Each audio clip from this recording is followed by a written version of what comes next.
서론 부분 제가 읽겠습니다. 기다리겠습니다.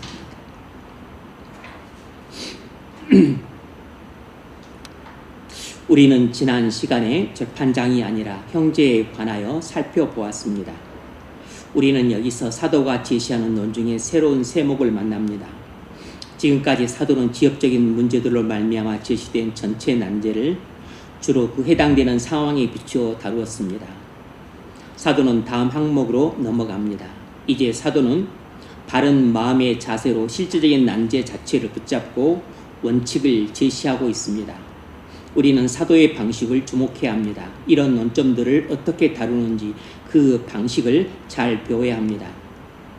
우리 고통의 절반은 어떤 난제를 만났을 때 그것에 접근하는 방식을 잘 모른다는 데 있습니다. 오늘 우리는 의견 제시 방법에 관해 살펴보겠습니다.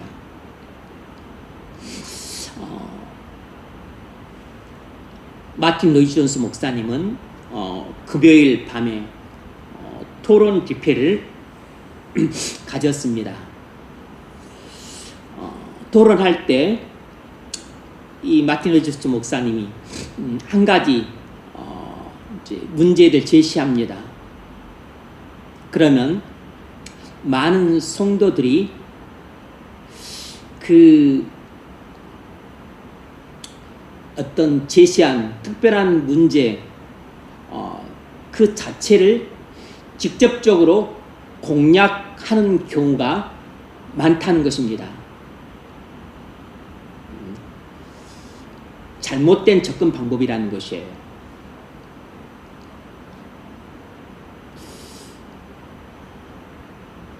어떤 특정한 주제를 주었었을 때, 또 특정한 문제를 주었었을 때, 그 주체 자체를 직접 공략하는 것은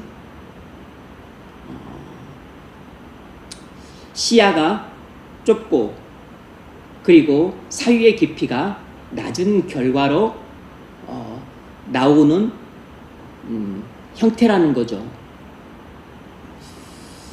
어떤 주제를 주거나 문제를 주었었을 때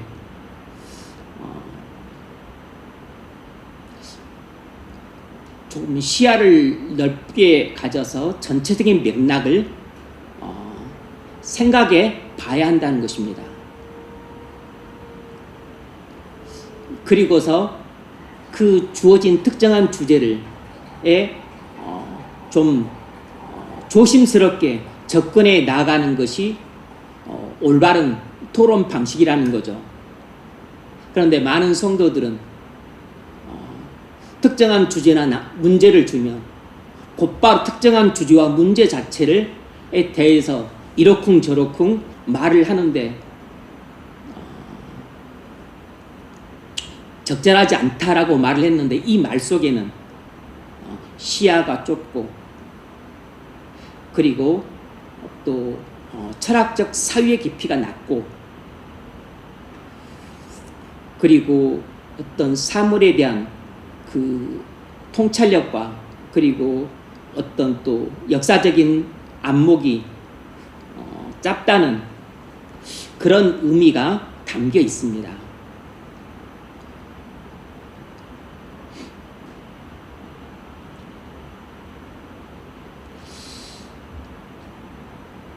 문제를 맥락 속에 넣어서 생각해 봐야 된다는 것이에요.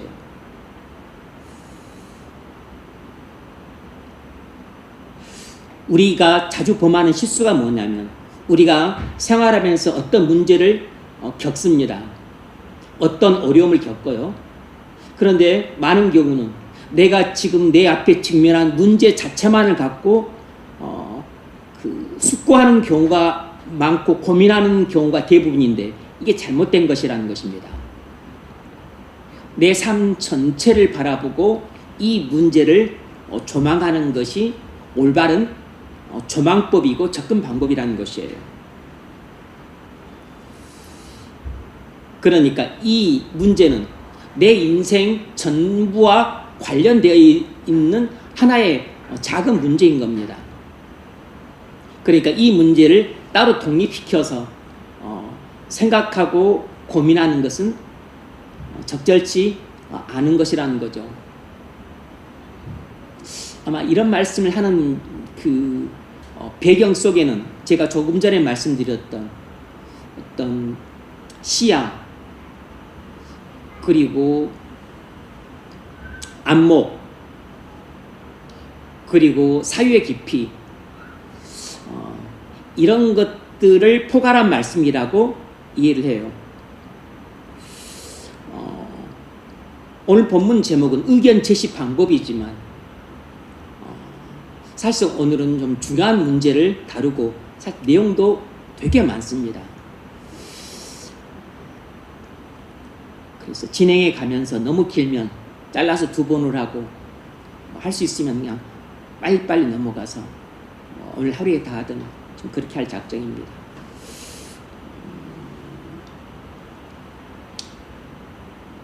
말은 의견 제시 방법이지만 그리스도인의 사유에 대한 이야기를 하고 있는 겁니다. 그리스도인의 사고 방식에 대한 이야기를 하고 싶은 것이에요. 그리고 또 어떤 개별적으로 또 중요한 문제도 좀 다룰 겁니다. 자, 첫 번째 문제. 본문 13절을 읽으십시오. 이런 문제들에는 하나의 접근 방식이 있습니다. 우리는 사도 바울이 자기 의견을 제시하는 방법을 배워야 합니다. 바울이 자기 의견을 어떻게 제시하고 있을까요?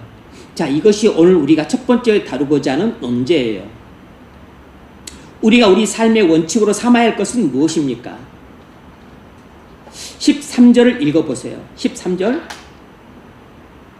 그런즉 우리가 다시는 서로 비판하지 말고 도리어 부딪힐 것이나 거칠 것을 형제 앞에 두지 아니하도록 주의하라. 네. 그런즉 우리가 다시는 서로 판단하지 말고 도리어 부딪힐 것이나 거칠 것으로 형제 앞에 두지 아니할 것을 주의하라. 우리가 교회 생활을 할 때 원칙으로 삼아야 될 게 뭔가? 우리 삶의 원칙으로 삼아야 될 게 뭔가? 13절에 나와 있는 것입니다. 뭐죠? 서로 판단하지 않고 다른 형제를 넘어지게 할 일을 하지 않는 것입니다. 서로 판단하지 않고 다른 형제를 넘어지게 할 일을 하지 않는 것이에요. 이 원리 위에서 행동하라는 것입니다. 이것이 그리스도인으로서 지역적인 문제를 접했을 때 올바른 처신 방법이라는 것입니다. 우리가 지역적이고 사소한 문제를 다룰 때는 어떻게 처신해야 되는가? 서로 판단하지 말고 다른 형제를 넘어지게 할 일을 하지 않는 것입니다. 어렵지 않죠? 그러나 우리가 이런 원리는 잘 모릅니다. 잘 배우지 않고 또는 배웠어도 금방 잊어먹기 때문이에요. 서로 판단하지 않는 것, 그리고 다른 형제를 시험 들게 할 만한 일을 하지 않는 것입니다. 우리가 이렇게 행동해야 되는 이유가 무엇입니까? 그것은 우리와 의견을 달리하는 사람이 우리 형제이기 때문이에요. 우리가 이렇게 해야 되는 이유는 우리와 의견이 다른 사람이 우리 형제이기 때문입니다. 어떤 사안에 대해 의견을 달리하는 사람이 적이 아니고 우리 형제예요. 원수가 아니고 그리스도의 피를 함께 나눈 형제입니다. 지금 나와 의견을 달리하고 반대하는 사람이 적이 아니고 형제라는 점을 명심을 해야 됩니다. 그렇지 않으면 우리는 그 사람에 대해서 반감이나 미움을 품고 그리고 그를 판단하거나 업신여기거나 아니면 그가 걸려 넘어지게 할 만한 일을 하고 말아요. 그러면 교회 화평이 깨집니다. 지금 나와 의견을 달리하는 사람이 형제라는 것을 잊어먹으면 그 형제를 사랑할 마음을 품지 못하고 결국 그 사람을 미워하거나 아니면 정죄하거나, 그래서 그가 시험에 들든 말든 그냥 내가 옳다고 생각하는 일을 저질러 버립니다. 그러면 그 형제는 시험 들어 넘어지게 되고 교회 화평은 깨지게 돼요. 그러면 하나님의 영광은 가려지게 됩니다. 내가 옳다고 생각하는 일을 나는 했지만 내가 옳다고 생각하는 일이 정말로 옳을 수 있어요. 그래서 내가 옳다고 생각하고 정말 옳은 일을 했는데 옳은 일을 한 결과가 형제는 실족시키고 교회 화평은 깨뜨려버리고, 그리고 불신자들이 볼 때는 교회 안에서 서로 치고받고 싸우네. 교회가 분쟁하고 분열에 빠져요. 그래서 결국 하나님께는 영광을 가리우는 결과를 초래한 것입니다. 나는 분명 옳다고 생각한 일을 했고 실제 객관적으로도 옳아요. 그 일이 주관적인 생각도 옳지만 객관적으로도 옳은 일을 했어요. 옳은 일을 했는데 그 결과는 아주 해로운 결과가 온 것입니다. 왜 옳은 일을 했는데 해로운 결과가 오죠? 옳은 일을 하는 방식이 잘못됐기 때문입니다. 옳은 일을 하는 방식이 잘못되면 아무리 옳은 일을 해도 그 결과는 지극히 해로운 결과가 나오는 것입니다. 형제는 실족하고 나도 마음이 상하고 불신자들이 볼 때는 교회가 맨날 분쟁하고 그리고 전도의 문이 막히고 그리고 하나님께는 욕이 되는 것입니다. 그러니까 어떤 일이 맞냐 틀리냐, 옳으냐 그르냐, 이것이 적절하냐 적절하지 않냐, 이것을 따지는 것도 필요해요. 중요하지 않다고 말을 할 수는 없어요. 하지만 이것보다 더 크고 더 우선적이고 더 중요한 문제가 있어요. 그것은 어떤 일을 하는 방식입니다.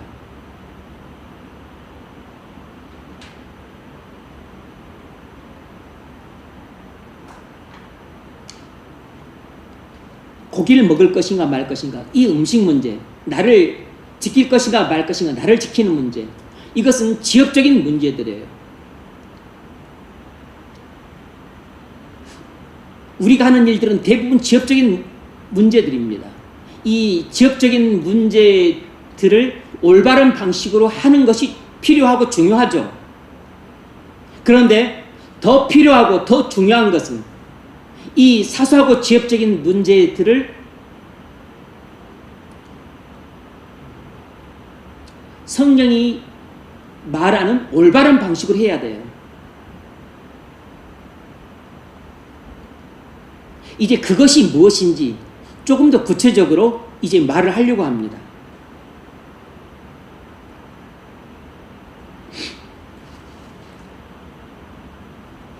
두 번째 문제. 바울은 형제에게 거침이 될 만한 말이나 행동을 하지 말라고 권면합니다. 바울은 형제를 넘어지게 하는 죄를 저질러서는 결코 안 된다는 것을 강조하기 위해 부딪힐 돌과 거칠 것이라는 두 단어를 사용해요. 여기서 바울의 강조점은 무엇입니까? 이 13절에서 바울의 강조점이 무엇이냐면 우리 자신만 생각해서는 안 된다는 것입니다. 우리 자신만 생각해서는 안 된다는 것이에요. 다시 말하면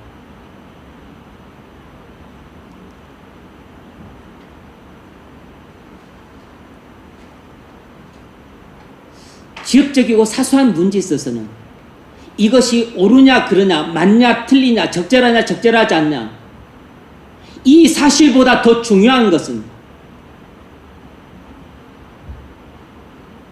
형제 관계라는 것이에요. 형제에 대한 사랑이라는 것입니다. 지역적인 문제에 있어서 시비보다, 문제의 시비보다 지역적인 문제의 시비보다 더 중요한 것은 형제 사랑이라는 것이에요.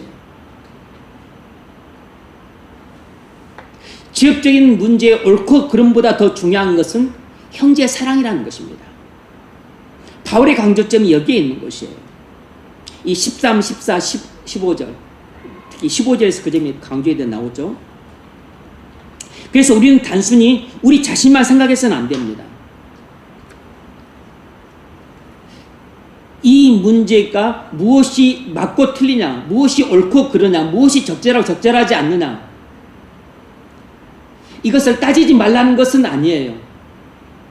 하지만 이 문제가 옳으냐 그르냐, 해도 되냐 안 해도 되느냐, 이 객관적인 사실보다 더 중요한 것은 형제의 사랑이라는 것입니다. 그래서 우리가 어떤 말을 하거나 어떤 행동을 하기 전에 지금 내 말이나 행동이 다른 형제에게 어떤 영향을 미칠까를 먼저 충분히 고려해야 된다는 것이에요.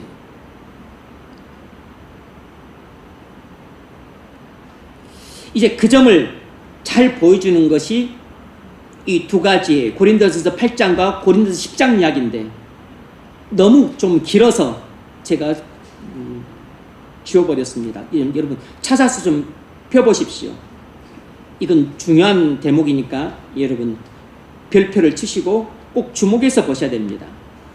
이 고린도전서 8장도 이 로마서 14장처럼 그 음식 문제를 다루고 있습니다. 우상에게 제물로 바친 고기를 먹는 문제를 다루고 있어요. 고린도전서 8장이 그렇다는 것을 여러분은 아마 아실 겁니다. 그래서 이 주제가 로마서 14장 주제와 동일해요. 고린도전서 8장 8절로 13절에서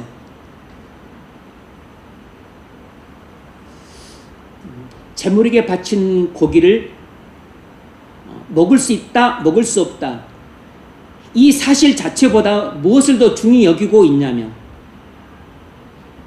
형제 사랑이라는 주제를 훨씬 더 중요하게 여기고 있다는 것을 보여줘요. 형제 사랑을 위해서는 먹을 수 있는 고기를 먹지 않겠다고 하는 것입니다. 형제가 실족할 수 있다면 고기 먹지 말라는 것이에요. 자, 고린도전서 8장 8절 읽어보세요.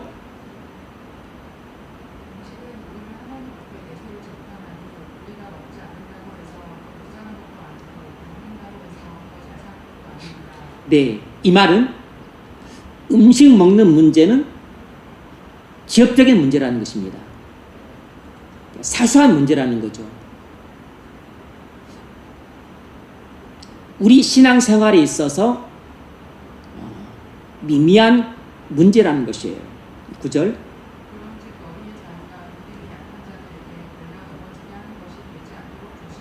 네, 이 9절과 13절이 중요한 내용입니다. 9절, 13절은 결론이고 또 9절이 중요하죠. 그런즉 너희의 자유가 믿음이 약한 자들에게 걸려 넘어지게 하는 것이 되지 않도록 조심하라. 오늘 본문 13절과 일맥상통한 말씀이에요. 너희가 우상에게 제물로 바친 고기를 먹을 수 있다고 해서 그 옳다는 것에만 근거해서 너희가 마음대로 먹어버린다면 먹을 수 없다고 생각하는 연약한 자들이 실족한다는 것입니다. 나는 올바른 지식대로 했는데 다른 형제가 내 올바른 행동을 보고서 실족을 해버려요. 그러면 그게 왜 내 잘못입니까? 잘못된 지식을 갖고 있는 연약한 자의 잘못이지 그게 왜 내 잘못입니까? 우린 이렇게 항변하고 싶은데 바울은 안 그렇다는 것입니다. 그건 네 잘못이라는 것이에요. 왜 연약한 형제를 고려하지 않았느냐는 것입니다. 그건 네 자유가 연약한 형제를 실족하게 만들었다는 것입니다. 네 자유로운 행동이 연약한 자에게 걸림돌이 되었다는 것이에요. 그것까지 고려해서 행동하라는 것입니다. 10절.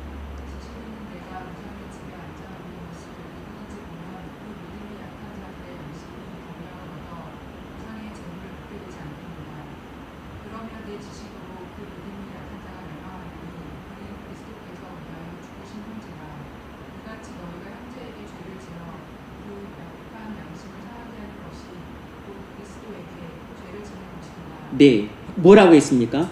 아니, 우상에게 제물로 바치는 고기는 그 아무것도 아니기 때문에 먹을 수 있다는 나는 올바른 지식을 갖고 먹었어요. 그런데 내 먹는 것을 보고 먹지 않아야 된다고 생각하는 연약한 자가 자기 양심을 어기고 그걸 또 먹었습니다. 그래서 연약한 자는 내 행동 때문에 양심에 반하는 행동을 함으로 죄를 지었다는 것입니다. 그러니까 그 연약한 자는 나 때문에 죄를 지은 것이에요. 결국은 연약한 자를 죄를 짓게 만들었기 때문에 내가 그 올바른 지식을 따라 행동한 내 행동이 결국은 죄가 된다는 것입니다. 아, 이런 어처구니 없는 일이 있을 수가 있나? 고 생각할 수 있겠지만, 그런데 그것이 성경이 가르침이에요. 왜냐하면 네가 형제를 사랑했다라면 고기를 먹을 수 있었어도 안 먹었을 것이다 라는 겁니다. 형제를 사랑했다면 고기를 먹지 말아야 됐다는 것입니다. 고기를 먹으면 뻔히 연약한 자를 실족하게 한다는 걸 알면서 네가 먹었으니까 네가 잘못이라는 것이에요. 그리스도에게 죄를 짓는 것이니라. 형제에게 죄를 지은 것은 곧 그리스도에게 죄를 짓는 것입니다. 결론이 13절이에요. 읽으세요.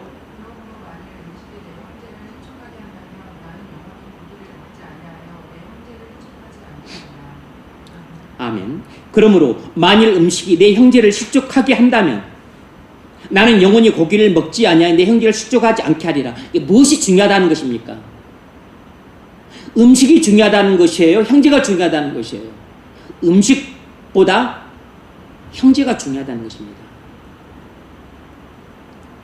고기를 먹을 수 있느냐 없느냐, 그 지역적인 문제에 대한 그 올바른 지식보다 형제 사랑이 중요하다는 것입니다. 형제가 실족할 수 있다면 먹을 수 있는 고기도 먹지 말라는 것이에요. 무엇이 더 중요한지를 우리는 자주 놓칩니다. 아니, 고기를 먹을 수 있어서 먹는데 그게 왜 문제가 되냐고 우린 자꾸 이렇게 생각을 하게 돼요. 근데 먹을 수 있는 고기라도 먹지 않아야 된다고 생각하는 사람이 있다면 이 사람의 잘못된 지식과 잘못된 생각까지도 고려해서 어쨌든지 간에 시험 들지 않게끔 행동해야 된다는 겁니다.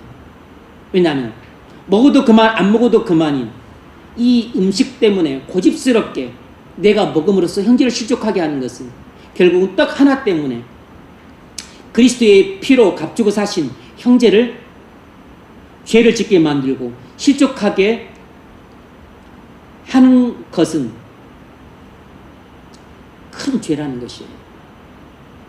왜냐하면 그리스도 피로 값주고 사신 형제가 음식 한 조각보다 무한히 귀하기 때문이에요.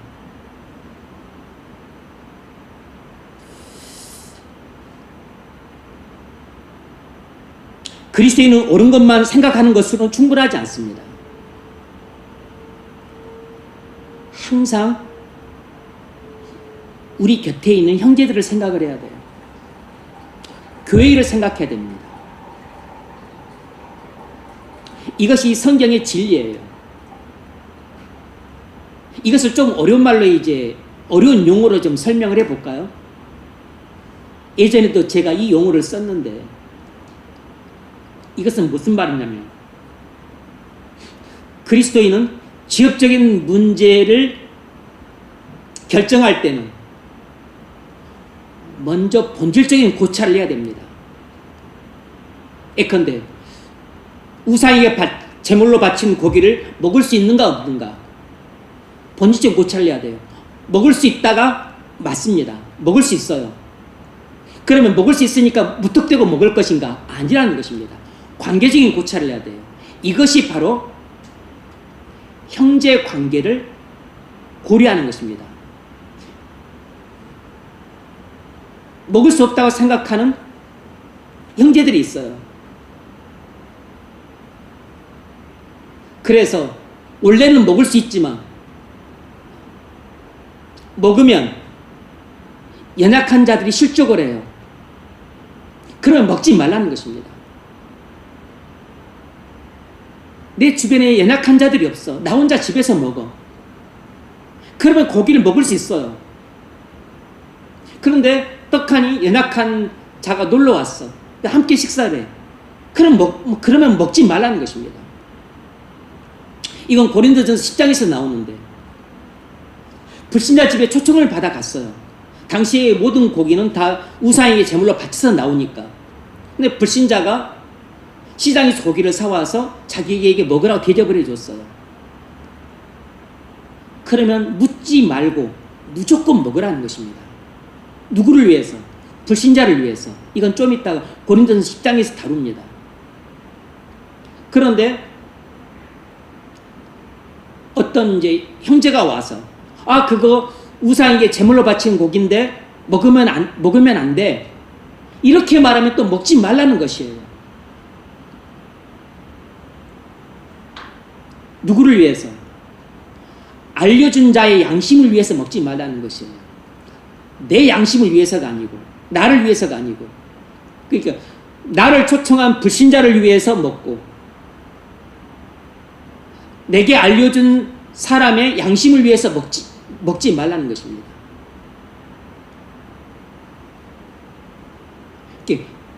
원래는 먹을 수 있는 고기인데 이 상황에서는 먹고 또 저 상황에서는 먹지 말아야 되는 것이에요. 기준이 뭐죠?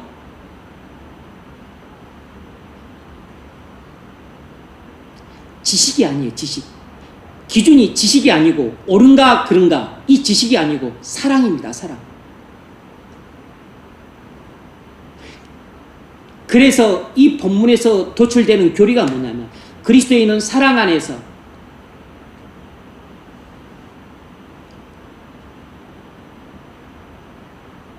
지식을 행해야 된다라는 것입니다. 그리스도인은 사랑 안에서 지식을 행해야 된다는 것이에요. 지식보다 사랑의 우월성을 강조한 것입니다. 지식보다 사랑의 중요성을 강조한 것이에요. 물론 여기서 지식은 지역적인 문제에 대한 지식입니다. 사화를 좌우하는 진리에 대한 지식이 아니고 지역적이고 사소한 문제에 대한 지식, 이것보다 더 중요한 것은 사랑, 형제 사랑이라는 것이에요.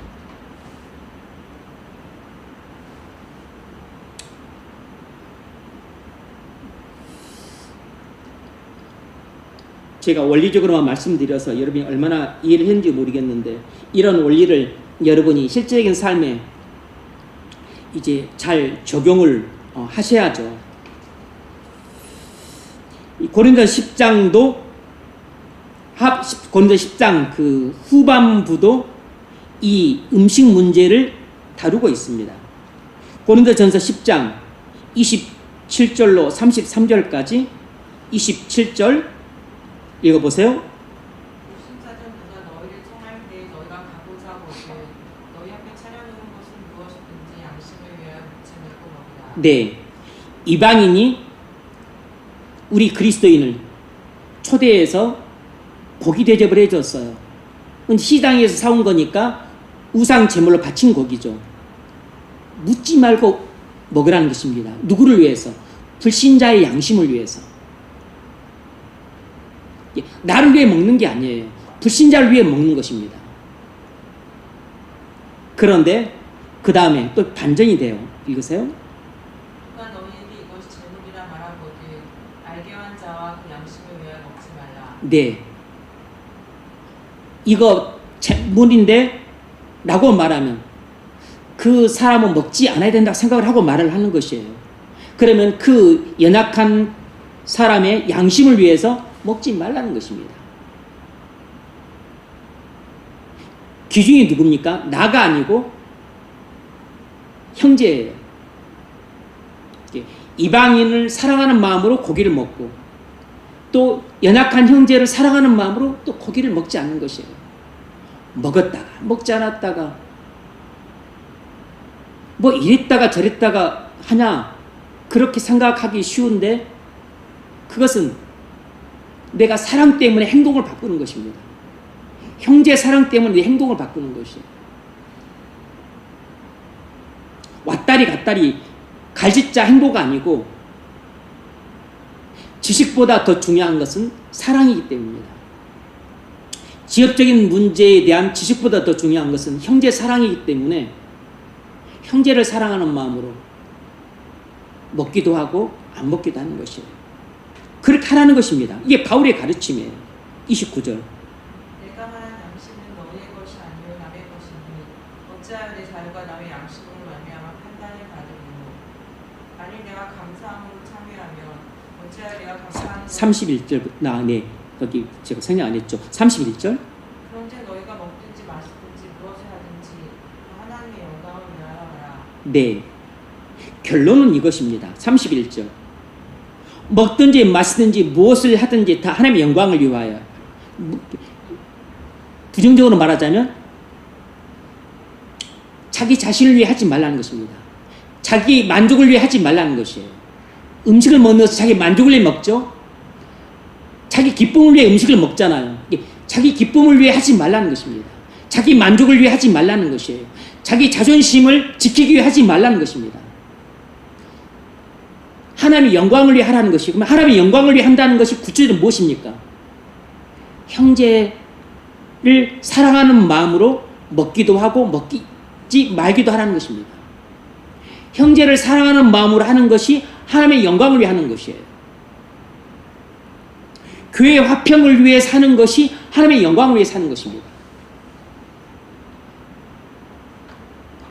근데 형제도 생각하지 않고 아 이것은 먹을 수 있어 라고 생각하고서 먹어버리는 것은 형제 사랑도 생각 안 하고 교회의 화평도 생각 안 하고 한 행동이기 때문에 하나님의 영광을 위한 행동이 될 수가 없어요.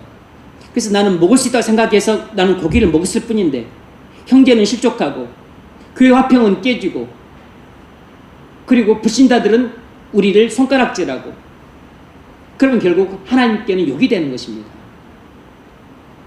그래서 하나님의 영광을 위해서 뭐 어떻게 합니까? 하나님의 영광을 위해 하는 가장 지금 본문의 맥락에서 합당한 방법은 형제를 사랑하는 마음으로 먹고 형제를 사랑하는 마음으로 먹지 않는 것입니다. 그러니까 지식을 따라서만 행동을 하게 되면 하나님의 영광을 가릴 수 있지만 지식을 알고서도 네 지식을 형제 사랑의 그 범위 안에서 행동할 때 지식보다 형제 사랑을 더 우선시해서 먹기도 하고 먹지 않기도 한다면 그것이 형제를 사랑하는 마음으로 했기 때문에 그의 화평을 지키고 결국은 하나님께도 영광이 되는 것입니다. 그래서 그런즉 너희가 먹든지 마시든지 무엇을 하든지 간에 다 하나님의 영광을 위하여 하라 라는 말은 사실 앞에 이런 맥락이 있는 것이에요.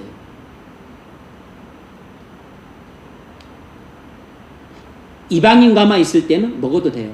근데 연약한 자가 와가지고 그거 먹지 말아야 돼 라고 말하면 먹지 않아야 된다는 겁니다.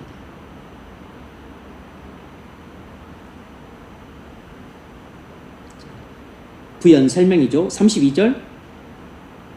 유대인에게나 헬라인에게나 하나님의 교회나 거친 자가 되지 말고 나와 같이 모든 일에 모든 사람을 기쁘게 하여 자신의 유익을 구하지 아니하고 많은 사람의 유익을 구하여 그들도 구원을 받게 하라. 아멘. 형제들에게 거치는 자가 되지 말라 그랬어요. 교회에 거치는 자가 되지 말라는 것입니다.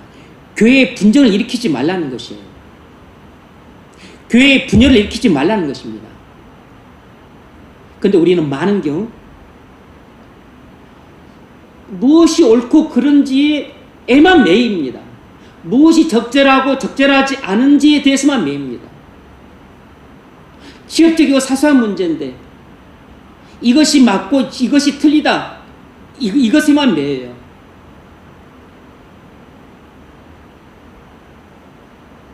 우리 모두가 자주 빠지는 함정입니다. 지역적인 문제에 대한 옳은가 그른가에 대한 적절한 지식도 필요해요. 그런데 그것보다 더 중요한 것은 형제 사랑입니다. 지역적인 문제에 대한 옳고 그름에 대한 지식보다 더 중요한 것은 형제를 사랑하는 마음이에요. 그래서 형제 옳은 지식대로 행하려고 할 때 형제가 만약 실족한다 할 수 있다면 하지 말라는 것입니다.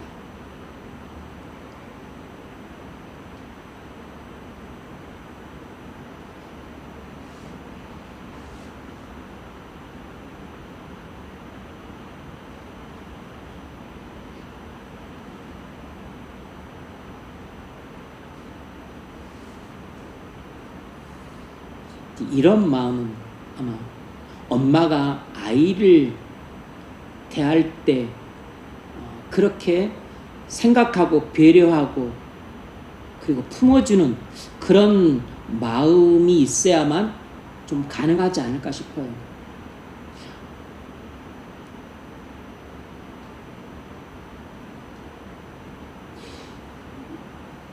유치원까지 그냥 걸어서 뭐 한 5분인데 안 가고 키웠고 차를 타고 가겠다. 그럼 차 빼고 뭐 이거 하고 오히려 그런 게 훨씬 시간이 많이 걸리는 거예요. 근데 그럼에도 불구하고 이제 부적절한데 애가 그걸 원하면 이제 그렇게 해줄 수 있죠. 이게 뭐가 적절한가 적절하지 않은가 그것만 따지면 그냥 걸어가는 게 훨씬 더 빨라. 이제 이렇게 우리는 효율성만 갖고 말할 수 있는데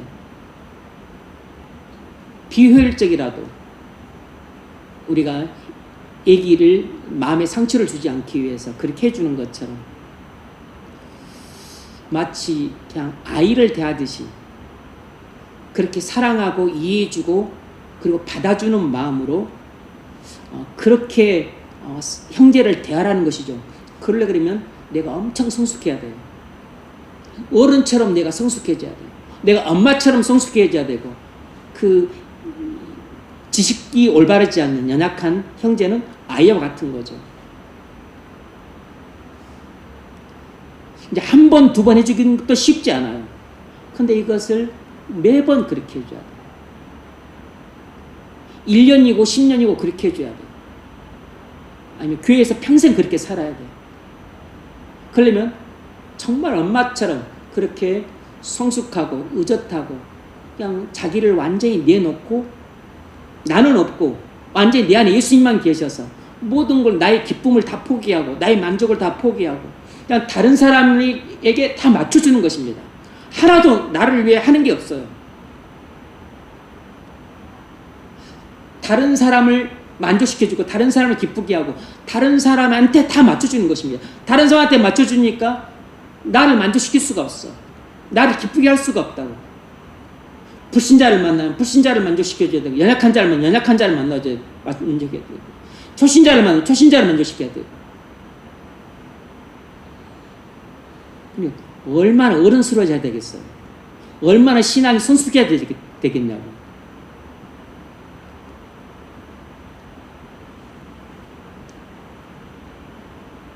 나이를 먹는다고 되는 것도 아니고 장로, 권사, 목사가 된다고 해서 되는 게 아니에요. 근데 문제는 권사가 되고 장로가 되고 목사가 되었는데 이렇게 할 줄을 몰라. 그러면 개인적으로는 취해지는 겁니다. 그리고 교회적으로는 참 곤란한 것이에요. 그 영적으로 성숙한 어른이 되어서 그 교인들을 품어줘야 되는데, 품어줘야 될 사람들이 계속 무엇이 옳으니 그러니 이것만 자꾸 가지고 따지고 주장을 하면 오히려 분란이 일어나요.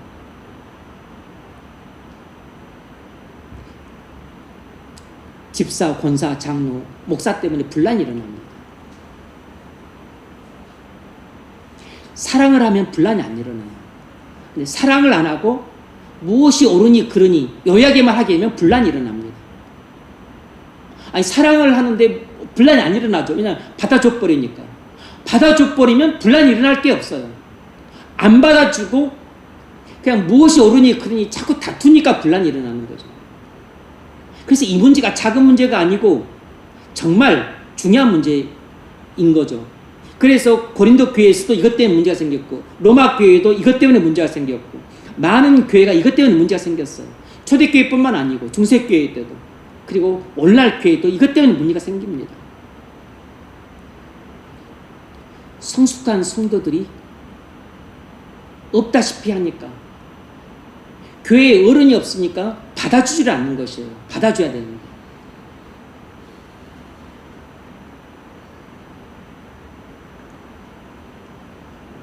엄마가 어른 소리면 애기가 안 싸웁니다.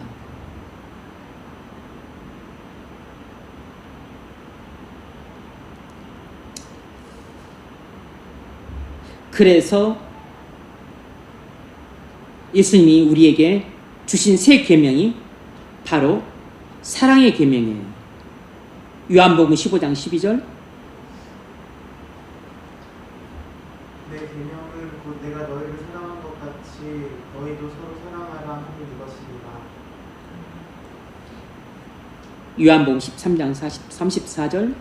새 계명을 너희에게 주노니 서로 사랑하라. 내가 너희를 사랑한 것 같이 너희도 서로 사랑하라. 너희가 서로 사랑하면 이로써 모든 사람이 너희가 내 제자인 줄 알리라.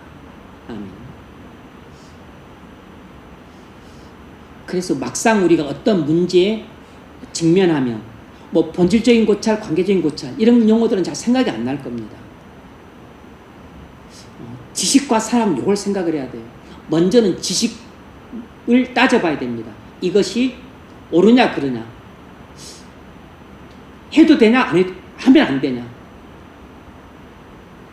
먹을 수 있냐 먹을 수 없냐, 이게 적절하냐 적절하지 않냐, 이게 이제 지식이에요. 지식. 근데 지식보다 더 중요한 사랑이라고. 불신자면 불신자를 사랑하는 마음으로 결정을 해야 됩니다. 형제가 있으면 형제를 사랑하는 마음으로 결정을 해야 돼요.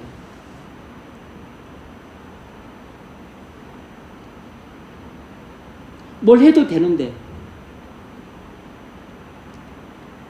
형제가 그걸 꼭 하면 안 된다고 말을 해. 그럼 해도 되지만 그냥 하지 않는 거죠. 해서는 안 되기 때문에 안 하는 게 아니고,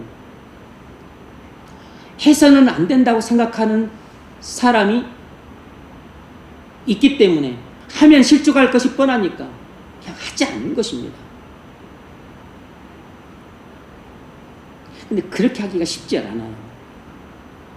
왜냐하면 계속 브레이크가 걸리니까. 뭘 하려면 뭐 이 사람 때문에 못하고 저 사람 때문에 못하고, 그러니까 많은 경우 못하는 것입니다.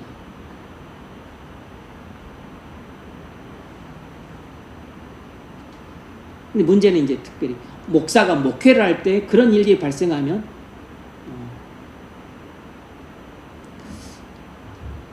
애로사항이 많죠. 여러분이 가정에서 뭐 할 때, 아니면 또 혹 작은 것도 뭐 부서에서, 뭐 유치부에서, 또 아니면 뭐 또 여전도 뭐 산부에서 그렇게 할 때도 뭐 이제 약간 문제가 생각일 수 있는데, 목사가 목회를 할 때 뭐 당회원들이라든가 사람들이 일을 이제 그렇게 해버리면 뻔히 해도 되는데 해서는 안 된다고 생각하는 사람들이 있고 그들이 또 주장을 하고 계속 반대를 하면 원래는 해도 되는데 또 상처를 받고 실족할까 봐 할 수가 없는 겁니다. 또 안 해. 만약 강행을 하게 되면 이제 그것 때문에 또 상처를 받고 시험에 들어요.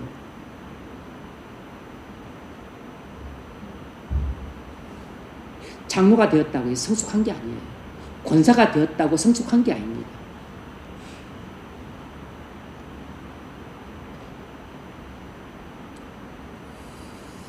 목사가 되었다고 해서 모든 걸 다 받아주는 게 아니에요.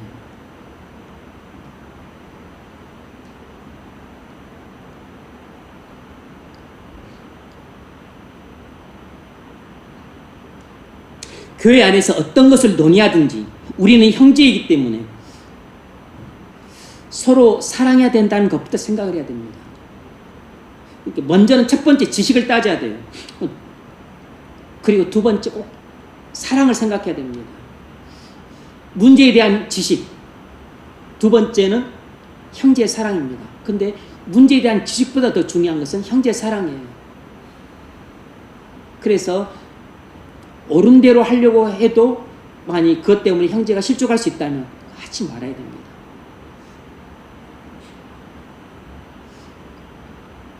이렇게 할 수 있는 사람이 성숙한 성도예요.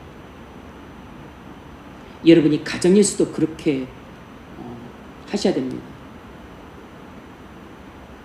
그리고 교회 부서에서도 그렇게 하셔야 돼요. 목사인 저도 목회할 때 답답하죠. 그리고 브레이크가 걸리고 제동이 걸리니까 또 기분도 언짢고 그리고 또 목회를 방해받는다고 또 생각이 들기도 해요. 그리고 이건 또 교회 전체에 대한 문제잖아요. 한두 개인이 반대한다고 해서 교회 전체 유익을 위해 살려고 하는데 못한다. 그러면 또 어떻게 해야 되나? 난감해질 때가 많습니다.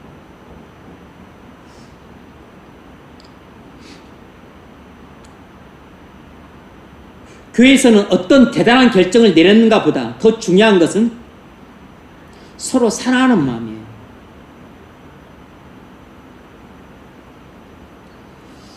형제를 사랑하는 마음 없이 뭐 엄청나게 대단한 결정을 내렸다 하더라도 그 대단한 결정 때문에 사람들이 상처를 받는다면 그 결정은 잘못된 결정입니다. 대단한 결정이 아니에요.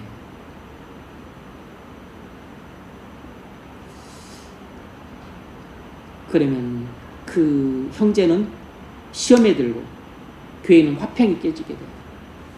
그러면 하나님께 영광이 가려지게 됩니다.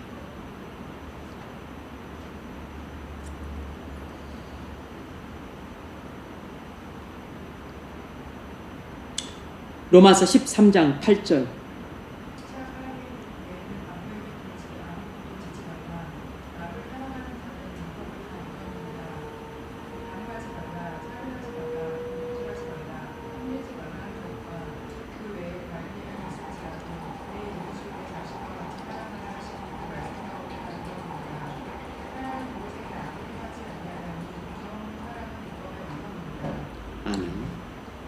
남을 사랑하는 자는 율법을 다 이루느니라 그랬습니다.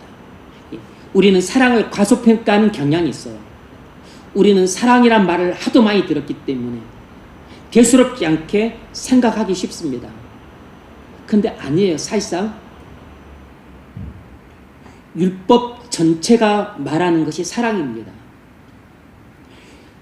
율법 전체를 관통하는 하나의 진리는 사랑이에요. 하나님 사랑, 이웃 사랑이잖아요. 율법 전체가 말하는 것은 오직 사랑 하나뿐입니다. 그러니까 형제를 사랑하는 것은 결국 하나님을 사랑하는 것이고 형제를 사랑하는 것이기 때문에 율법의 완성이라고 말하는 것이에요. 하나님을 사랑하지 않으면 형제를 사랑할 수가 없죠. 형제를 사랑하는 마음으로 내가 문제에 대한 옳은 지식을 버리고 해도 되는데 안 한다. 그럼 형제를 사랑하는 마음으로 그것을 하지 않았기 때문에 결국은 하나님도 사랑하고 형제도 사랑한 것이에요. 이게 율법의 완성인 것입니다. 하나님을 기쁘시게 하는 것이라고. 사랑은 이웃에게 악을 행하지 아니하나니. 형제를 시험 들게 하는 것이 악을 행하는 것입니다. 형제를 실족하게 만드는 것이 악을 행하는 것이에요. 형제를 상처받게 만드는 것이 악을 행하는 것이 될 수 있어요. 그래서 불신자가 초대해서 고기를 주면 묻지도 말고 그냥 먹는 것입니다. 그 제물에 바치는 고기인데, 그 제물 고기인데, 그러면 또 그 사람의 양심을 위해서 또 먹지 않는 것이에요.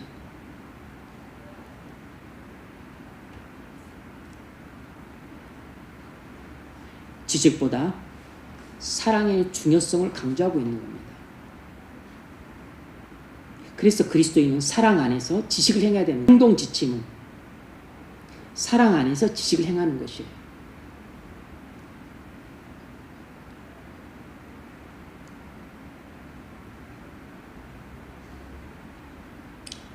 만일 여러분이 형제를 사랑하지 않은 채 여러분의 견해가 옳다고 주장하고서 그 옳은 견해대로 행하게 되면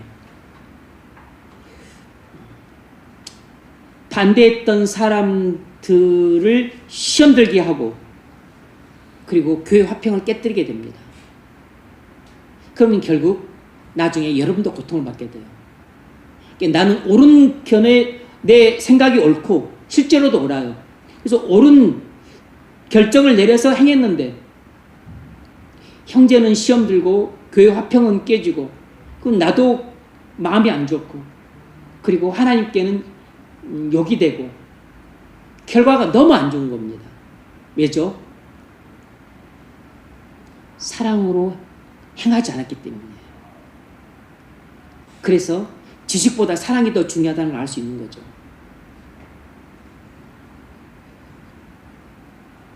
그렇다고 해서 지식이 의미가 없다는 것이 아니에요. 무엇이 옳고 그른지도 모른 채 무조건 사랑으로 행하면 된다. 그것을 말하는 게 아닙니다. 지식보다 사랑의 우월성을 강조하고 있는 것이에요. 그래서 16절에서 바울이 이렇게 말하고 있는 겁니다. 읽으세요. 그러므로 너희의 선한 것이 비방을 받지 않게 하라. 여기서 선한 것이 무엇이겠습니까? 옳은 것이죠. 너희가 옳다고 생각한 대로 행동한 것이 사람들에게 비방을 받지 않게끔 하라는 것입니다. 우리가 옳다고 생각한 대로 행동을 했는데 나중에는 사람들로부터 책망을 받게 돼요. 아니 고기를 먹을 수 있어서 먹었는데 뭐가 잘못입니까? 그것 때문에 형제가 실족을 하고 교회 화평이 깨진 것입니다. 그러면 책망을 받게 돼요.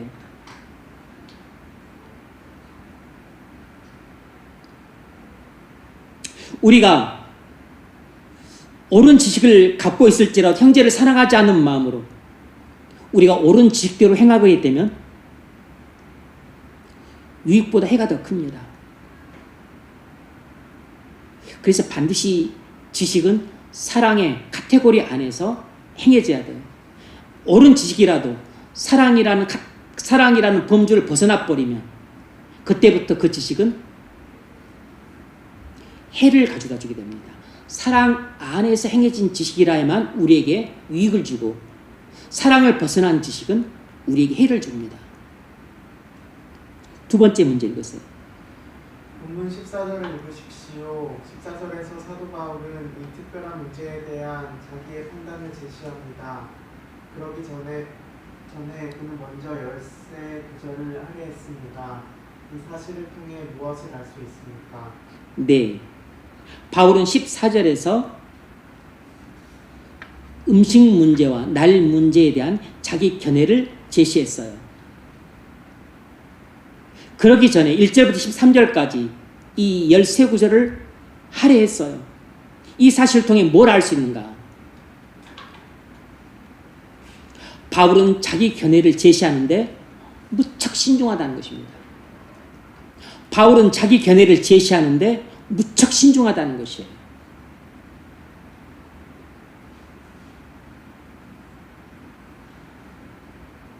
자기 견해를 쉽게 피력하는 사람은 어리석은 사람입니다. 자기 견해를 별 생각 없이 쉽게 말하는 사람은 경박한 사람이에요. 어리석은 사람입니다. 교회 안에서 난제에 대해 자기 의견을 함부로 말해서는 안 돼요. 난제를 그런 방식으로 다루는 것은 비난받을 만한 처신입니다. 모든 정황을 참작해서 심사숙고해서 말을 해야 돼요. 자, 첫 번째 문제. 이제 바울은 고기 먹는 문제에 관한 자기 의견을 제시합니다. 바울의 이전 모습을 생각한다면 14절은 놀라운 진술입니다. 바울이 예전에 협소한 유대주의자요, 민족주의자요, 율법주의자였다는 것을 생각하면 복음 원리를 이처럼 적용할 때는 진실로 엄청난 일이 그에게 있었음에 틀림없습니다. 그것이 무엇입니까? 네. 이제 바울은 고기 먹는 문제에 대한 자기 의견을 제시합니다. 바울의 이전 모습을 생각한다면 이런 바울의 의견 제시 방법은 놀라운 것이에요. 바울은 예전에는 협소한 유대주의자였고 민족주의자였고 율법주의자였어요. 복음 원리를 이처럼 적용할 때는 진실로 엄청난 일이 그에게 일어났음이 틀림없어요. 무슨 일이 일어난 걸까요? 거듭났습니다. 중생이 일어난 것이에요. 그가 그리스도 안에서 완전히 새로운 피조물로 태어난 것입니다. 그가 다소 사람 사울이었을 때는 그렇게 말하지 않았어요. 왜냐하면 그는 아주 의로 자기의가 가득했던 사람이었고 자기 확신이 가득했던 사람이었기 때문에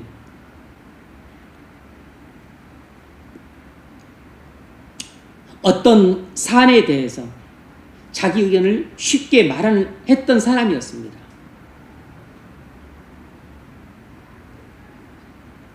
사활을 좌우하는 문제로 여겼던 음식에 대한 이 판단이 예전 거듭나기 전과 정반대로 바뀌었습니다.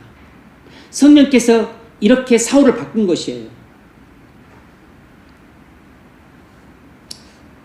두 번째 문제. 여기서 바울은 이런 모든 지역적인 문제들에 대한 우리의 태도를 주관하는 원칙을 천명하고 있습니다. 내가 주 예수 안에서 알고 확신하는 것은 무엇이든지 스스로 속된 것이 없으되, 바울은 어떻게 확신하게 되었죠? 내가 주 예수 안에서 알고 확신하는 것은 무엇인지 스스로 속된 것이 없으되, 바울은 어떻게 이런 진리를 확신하게 되었습니까? 그것은 복음의 전체적인 논리에 근거해서 확신한 것이에요. 복음의 전체적인 논리에 근거해서 확신한 것입니다. 복음 지식들의 여러 요점을 체계적으로 생각함으로써 확신하게 된 것입니다. 바울은 복음의 지식들의 여러 요점들을 체계적으로 생각함으로써 확신하게 된 것이에요. 이것은 바울의 선입견이 아니에요. 복음의 전체적인 논리에 근거를 두고 있습니다.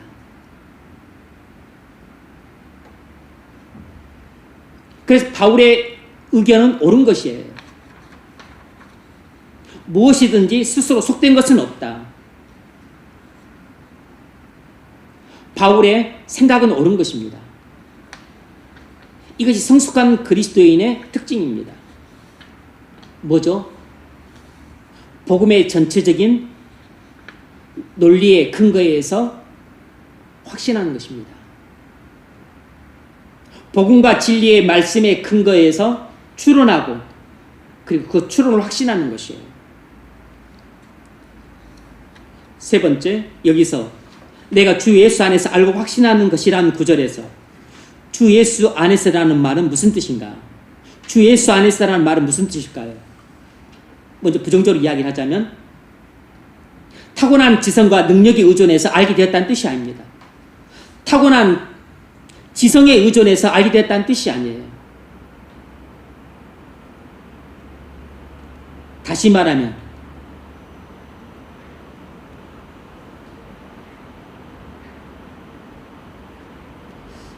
깊이 생각해서 알게 됐다는 뜻이 아닙니다. 과거의 바울은 스스로 생각했습니다. 바울은 과거에는 스스로 곰곰이 생각해서 판단했고 결정했고 행동을 했어요. 이것이 거듭나기 전 다소 사람 사울이었을 때 모습입니다. 거듭나기 전 사울은 혼자 스스로 곰곰이 생각을 해서 결정을 했어요. 판단했습니다. 행동했어요. 사도행전 26장 9절에서 바울이 자기 과거를 회고하면서 이렇게 말해요. 읽으세요.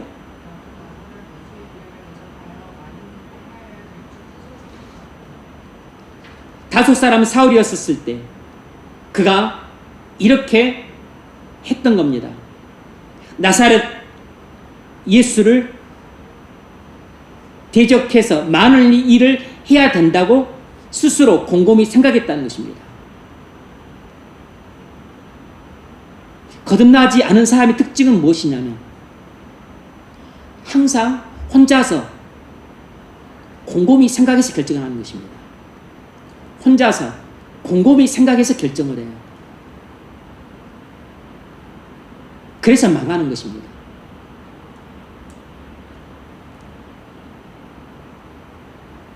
그래서 무너지는 것이에요. 거듭나지 못한 사람들은 항상 이렇게 혼자서 곰곰이 생각을 합니다. 세상 사람들의 특징이 뭡니까? 혼자서 곰곰이 생각을 해요.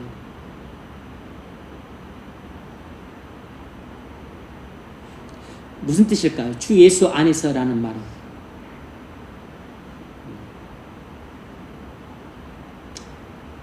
주 예수의 지배를 받아 생각한다는 뜻입니다. 주 예수의 지배를 받아 생각한다는 뜻이에요. 주 예수의 지배를 받아 생각한다는 뜻입니다. 주 예수 안에서라는 말은 주 예수의 지배를 받아서라는 뜻이에요.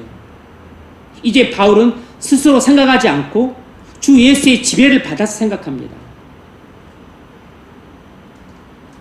여러분, 우리의 타고난 본성을 따라 생각하고 또 논리를 펴고 또 추론을 하는 것은 대단히 위험한 일이에요. 오류에 빠지기 쉽습니다. 잘못된 결론에 도달하기 쉬워요. 타고난 본성을 따라서 자신의 머리로 곰곰이 생각해서 추론하고 결정하는 것은 잘못된 결론에 도달하기 쉽습니다. 위험한 결과를 초래해요. 오류에 빠질 수밖에 없습니다. 왜냐하면 철저하게 자기 중심적으로 사고를 하니까. 그리고 죄의 지배를 받아서 사고를 하잖아요. 본성을 따라 사고한다는 것은 죄의 지배를 받아 사고를 하고, 그리고 타락한 감정의 영향을 받아서 또 결정을 하는 것입니다. 그러니 잘못된 추론을 하거나 잘못된 결정을 내리기 쉽죠. 그래서 위험한 결과가 초래되는 겁니다. 이것이 다섯 사람 사울이었을 때 그가 했던 그 결정 방식입니다. 그래서 그리스도인들을 멧돼지처럼 잡아 죽였고 씩씩거리면서 다메섹 도상으로 올라갔던 것이에요. 다메섹 도상에서 회심하고 나서 바울로 바뀌면서 그의 그 행동 방식이 바뀐 것입니다. 주 예수의 지배를 받아서 생각하고 그리고 감정의 통제를 받고 또 그렇게 추론하고 또 그렇게 결정을 한 것이에요. 그래서 거듭나기 전에 행동 방식과 거듭난 후의 행동 방식이 다른 것입니다. 거듭나기 전의 사고 방식과 거듭난 후의 사고 방식은 달라지는 것이에요. 거듭나기 전에는 죄의 지배를 받아서 생각합니다. 하지만 거듭난 후에는 주 예수의 지배를 받아서 사고를 해야 돼요. 거듭났다고 해서 항상 주 예수의 지배를 받아 사고를 하는 건 아니에요. 그것이 연습이 되지 않고 훈련이 되지 않고 주 예수의 지배를 받지 못하면 여전히 옛날 습성대로 죄의 지배를 받아서 생각하고 감정을 느끼고 의지가 좇아서 행동을 하게 돼요. 그러면 죄를 짓게 되는 겁니다.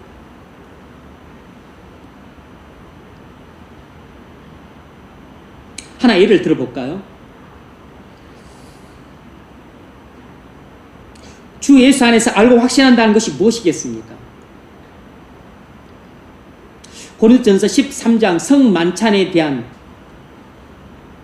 고린도 교회에는 성만찬을 먹는 문제 때문에 교인들 간에 큰 갈등이 발생을 했어요. 심한 분쟁이 일어났습니다. 찾아보십시오. 고린도전서 11장 23절부터 33절까지. 이 대목은 성만찬에 대한 이야기를 하고 있어요. 고린도 교회에서는 성만찬이 무질서하게 이루어졌습니다. 부자들은 자기 것 갖고 와서 배가 터지도록 먹고, 가난한 사람들은 일 마치고 와서 보니까 먹을 게 하나도 없어서 쫄쫄 굶고, 그래서 부자와 가난한 자들 간에 다툼과 분열이 일어났습니다. 이에 대해서 바울이 교훈을 하고 있는 대목이에요. 바울이 어떻게 교훈을 하고 어떻게 이 문제를 다루는지를 유심히 보면 큰 교훈을 받습니다. 맨 먼저 바울은 계시를 말합니다. 자신이 주님께로부터 직접 받은 계시를 말해요. 23절부터 25절까지가 계시입니다. 내가 너희 23절부터 빨리 읽어보세요. 내가 너희에게 전한 것은 주께 받은 것이니 곧 주 예수께서 잡히시던 밤에 떡을 가지사 축사하시고 떼어이르시되 이것은 너희를 위하는 내 몸이니 이것을 행하여 나를 기념하라 하시고 식후에 또한 그와 같이 잔을 가지시고 이르시되 이 잔은 내 피로 세운 새 언약이라 이것을 행하여 마실 때마다 나를 기념하라 하셨으니. 네, 이것은 바울이 주님께로부터 직접 받은 계시예요. 다시 말해서 성경 말씀, 하나님 말씀입니다. 이제 이것에 근거해서 바울이 그 다음에 26절에서 교훈을 도출해요. 이것이 일종의 교리입니다. 하나님 말씀을 근거로 해서 이제 교리를 도출합니다. 26절.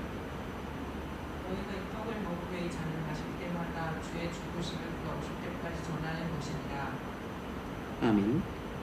너희가 이 떡을 먹고 잘 마실 때마다 우리가 성만찬을 하는 것은 주의 죽으심을 기념하기 위해서고,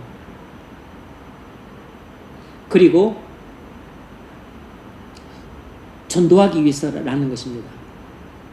성만찬하는 것은 주님의 죽으심을 기념하고 그리고 전도하기 위해서라는 것이에요. 그리고 이 교훈으로부터 이제 추론합니다. 추론이 27절부터 29절까지예요. 자, 그 다음 사람 읽어보세요.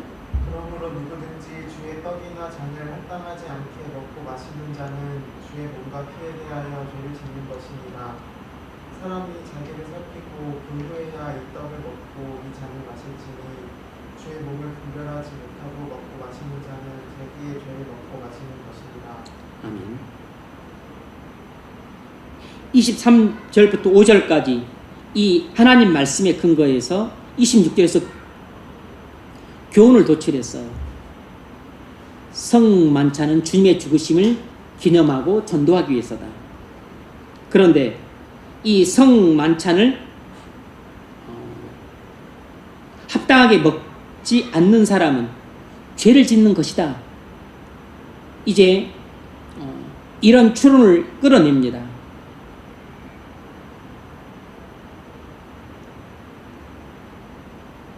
그리고서 적용을 해요.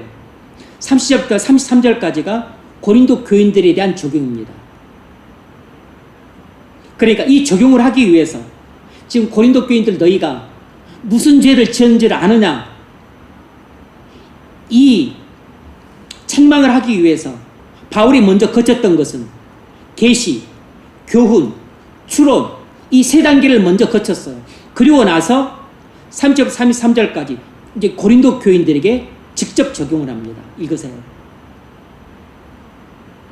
그러므로 너희 중에 약한 자와 병든 자가 많고 잠자는 자도 적지 아니하니 우리가 우리를 살폈으면 판단을 받지 아니하려니와. 네, 이제 추론을 적용하고 있는 거죠.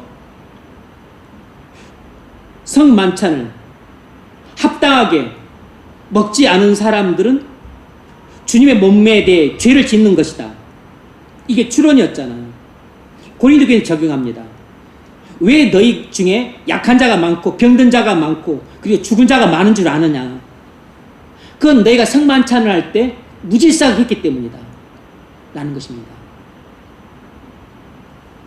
성만찬의 의미도 모른 채 그냥 배가 터지게 먹고 취하도록 마시고, 없는 사람은 먹지도 못하고 마시지도 못한 채 그렇게 성만찬 때문에 교회의 분열이, 교회가 하나가 돼야 되는데 오히려 분열이 일어났다. 너희가 성만찬 때문에 은혜를 받는 게 아니라 오히려 죄를 지었기 때문에 오히려 너희가 병이 들고 몸이 약하고 그리고 실제로 일찍 죽었다는 것입니다. 무서운 적용이지 않습니까? 32절. 우리가 판단을 받는 것은 주께 징계를 받는 것이니 이는 우리로 세상과 함께 정죄의 함을 받지 않게 하려 하십니다. 그런즉 내 형제들아 먹으러 모일 때에 서로 기다리라. 만일 누구든지 시장하거든 집에서 먹을지니. 네.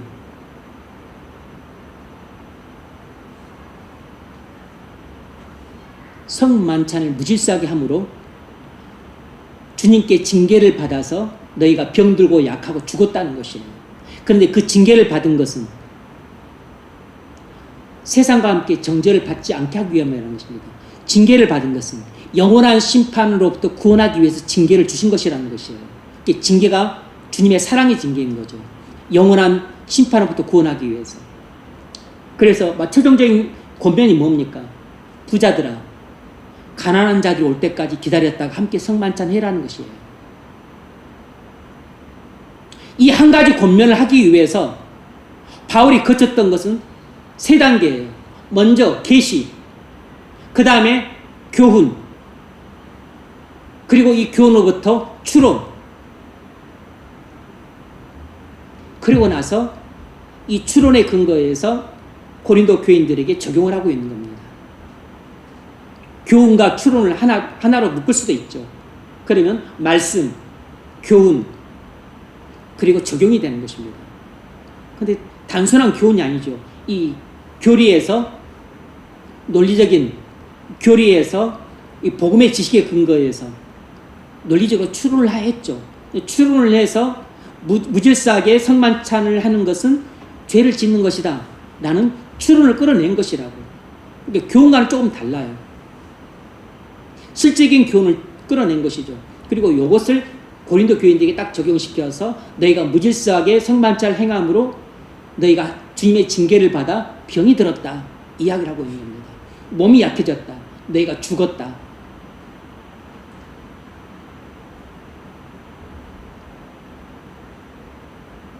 바울이 어떻게 사회하는지를 제가 보여주고 싶은 것입니다. 성숙한 그리스도인이 어떻게 사고를 하는지를 알 수 있는 것이죠.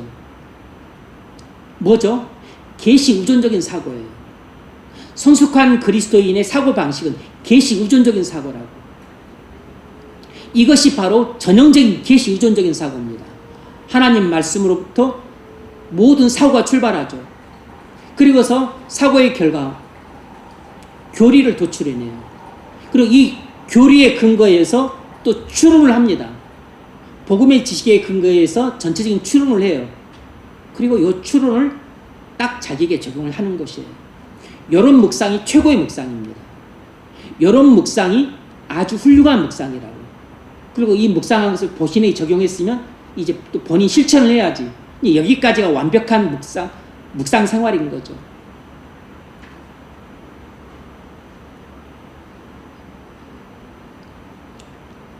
지금 바울은 성령의 조명을 받아서 계시에 의존해서 사고하고 있습니다. 계시, 교리, 추론, 적용이에요. 여러분이 말씀을 묵상할 때도 이렇게 하십시오. 제가 설교를 할 때도 이런 방식입니다. 본문에 근거해서 교리를 도천하고 교리에 근거해서 추론을 하고 그리고 이 추론들을 여러 가지로 하죠. 그래서 그것을 여러분에게 또 우리에게 적용하는 것이에요. 이것이 성숙한 그리스도인의 사고 방식입니다. 계시 의존적인 사고예요.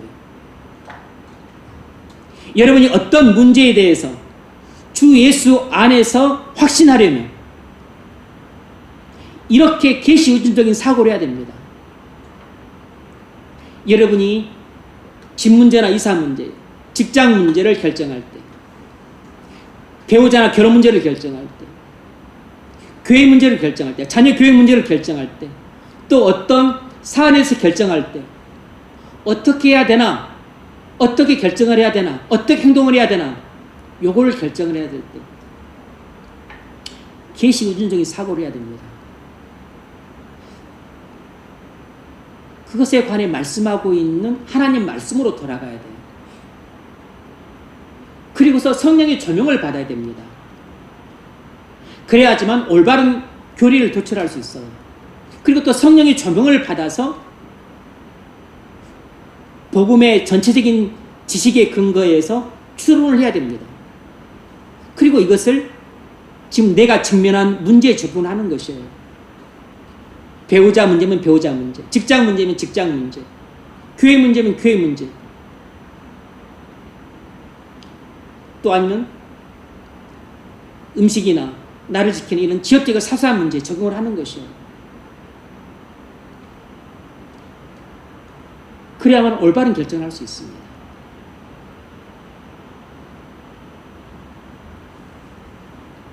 사단계라 조금 복잡하게 느껴지겠지만 계시, 이건 말씀이죠.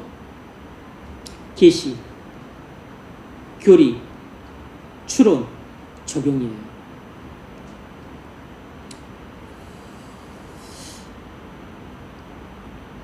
고린도전서 7장 10절로 13절을 보면 이건 제가 그냥 찾지 않겠습니다. 제가 읽을 테니까 잘 보세요. 찾을 사람 찾으시고, 여기서도 바울은 계시와 의견을 구분하고 있어요. 바울은 특별 계시와 자기 의견을 구분하고 있습니다. 근데 자기 의견이 특별 계시의 근거에서 나온 의견이에요. 10절부터 11절까지는 특별 계시입니다. 그리고 12절부터 13절은 자기 의견이에요. 보십시오. 결혼한 자들에게 내가 명하노니 명하는 자는 내가 아니요 주시니라. 여자는 남편에서 갈라서지 말고 만일 갈라섰으면 그대로 지내든지 다시 그 남편과 화합하든지 하라. 남편도 아내를 버리지 말라. 이것이 특별 계시입니다. 12절부터 자기 의견을 개진해요. 그 나머지 사람들에게 내가 말하노니 이는 주의 명령이 아니라 자기 의견이라는 거죠. 만약 어떤 형제에게 믿지 않은 아내가 있어 남편과 함께 살기를 좋아하거든 그를 버리지 말며 어떤 여자에게 믿지 않은 남편이 있어 아내와 함께 살기를 좋아하거든 그 남편을 버리지 말라. 이 자기 의견이 어디서 나왔냐면 10절 11절 그리고 그 앞부분에 나와 있는 특별 계시로부터 나온 것입니다.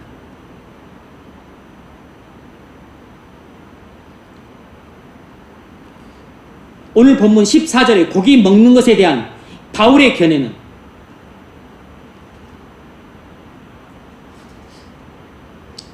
복음과 진리에 대한 전체적인 지식을 성령께서 깨우쳐 주셔서 주신 확신이에요. 그러면 성령께서 복음과 진리에 대한 지식을 깨우쳐 주셔서 주신 확신이 무엇입니까? 어떤 음식도 부정한 것은 없다는 것입니다. 아주 중요한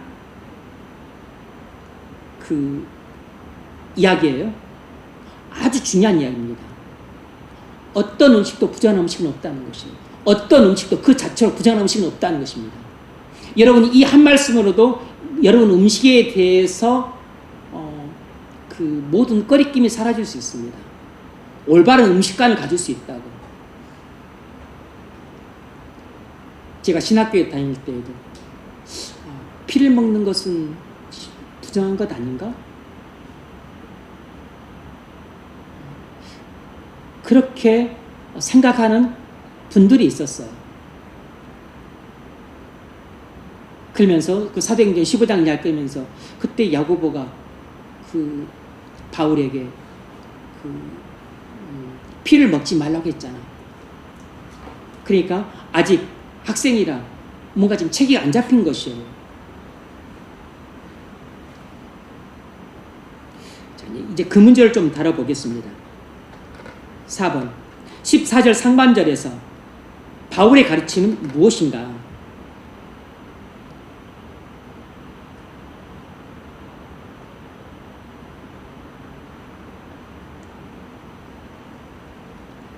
사물이 그 자체로 깨끗하지 않은 것은 없다는 것입니다. 사물이 그 자체로 깨끗하지 않은 것은 없다는 것이에요. 기본적으로 만물은 깨끗하다는 것입니다. 기본적으로 만물은 깨끗하다는 것이에요. 음식으로 치자면 이 세상에서 우리가 먹지 못할 음식은 없다는 것입니다.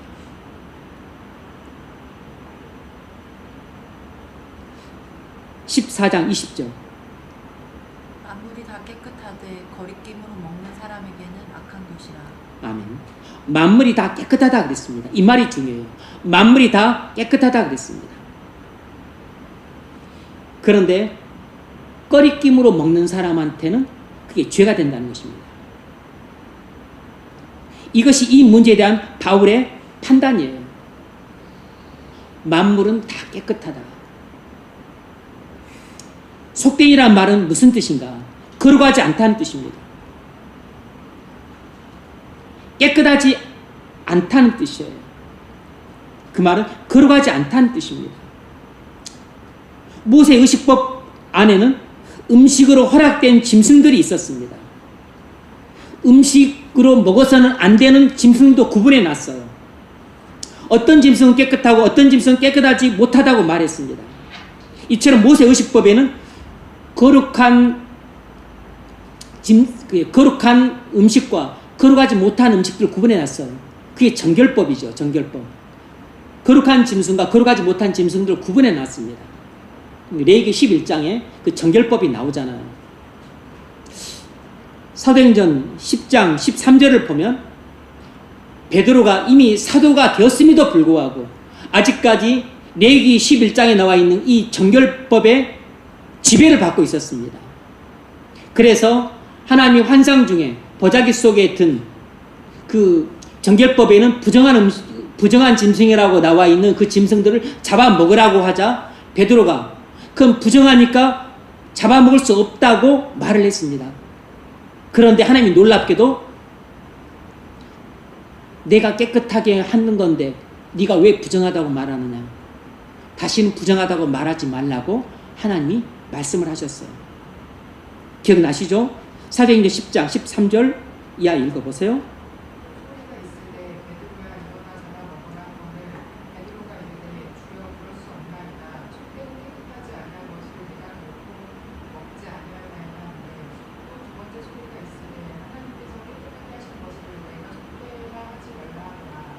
이르되 유대인으로서 이방인과 교제하며 가까이 하는 것이 무엇인지 너희도 알거니와 하나님께서 내게 지시하사 아무도 속되다 하거나 깨끗하지 않다 하지 말라 하시기로 구름을 사용하지 않느냐고 아니라. 아멘. 28절 29절은 이 환상을 경험하고 난 다음에 베드로가 고넬료 집에 가서 자기가 겪은 환상 체험을 이야기하는 대목입니다. 내가 이 짐승은 부정하다고 해서 먹을 수 없다고 했더니 하나님께서 내가 깨끗하게 한 것을 부정하다고 말하지 말라. 이렇게 말씀하심으로써 부정한 이방인 너희를 내가 만나서 이렇게 교제하면 안 되는데 하나님께서 이방인은 부정하지 않다고 내게 말씀하셨기 때문에 내가 너희들하고 와서 이렇게 교제를 하고 그리고 복음을 전하는 것이다 라고 말하고 있는 겁니다. 율법에는 정결법이 아주 중요했어요. 이런 의식법의 변화가 일어났습니다. 왜죠? 율법이 그리스도 안에서 이미 성취가 되었기 때문에 그리스도께서 율법을 모두 지키셨기 때문입니다. 그래서 그리스도께서 율법을 지키심으로 이제 더 이상 그리스도인들은 율법의 지배에서 벗어났어요. 그래서 시민법도 적용이 안 되고 의식법도 적용이 안 됩니다. 오직 도덕법만 적용이 되는 것이에요. 그래서 그리스도인은 의식법 차원에서 생각해서는 안 되었습니다. 그런데 아직까지도 베드로는 그 사실을 깨닫지 못했기 때문에 여전히 의식법 차원에서 생각을 하고 있었던 것이에요. 베드로가 넘어진 것은 주님의 가르침을 잊고 있었기 때문입니다. 마가복음 7장 1절 읽으세요.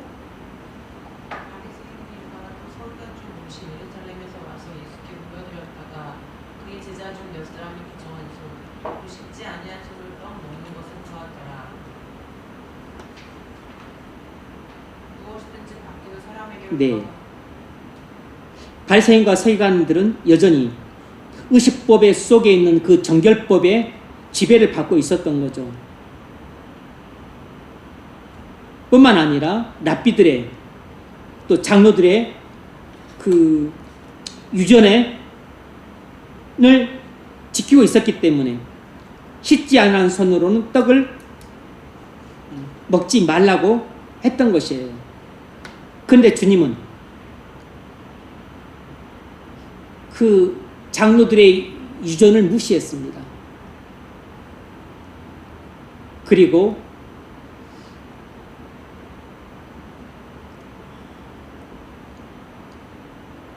이렇게 지금 말씀하셨어요. 15절 읽으세요. 무엇이든지 밖에서 사람에게로 들어가는 것은 능히 사람을 더럽게 하지 못하되 사람 안에서 나오는 것이 사람을 더럽게 하는 것입니다. 아멘. 씻지 않은 손으로 먹는다고 해서 더러워지는 게 아니고 우리를 더럽게 하는 것은 우리 마음 안에서 나오는 악한 생각들이라는 것입니다. 그래서 더 이상 정결법이 우리에게 적용되지 않는다는 것을 이 바울이 디모데전서 4장에서 분명히 말을 하고 있어요. 이단이나 사입이나 그리고 악한 영에게 사로잡힌 자들이 당시 초대교회 교인들에게 이렇게 거짓된 교훈을 가르쳤습니다. 읽으세요. 본인을 금하고 어떤 음식물을 먹지 말라고 할 터이나 음식물은 하나님이 지으시다니 믿는 자들과 진리를 아는 자들이 감사함으로 받을 것이니라. 하나님께서 지으신 모든 것이 선하며 감사함으로 받으면 배울 것이 없나니 하나님의 말씀과 기도로 거룩하여집니다. 아멘. 뭐라고 했습니까? 4절 하나님께서 지으신 모든 것이 선함에 감사함으로 받으면 버릴 것이 없다고 했습니다. 이것이 로마서 14장 20절 말씀과도 같죠. 하나님께서 지으신 모든 것이 선하다. 무슨 말이죠? 깨끗하다는 것입니다. 거룩하다는 것이에요. 하나님께서 지으신 모든 것이 거룩하다는 것이에요. 그러므로 사물인 그 자체로 거룩하지 않은 건 없습니다. 부정한 것은 없어요.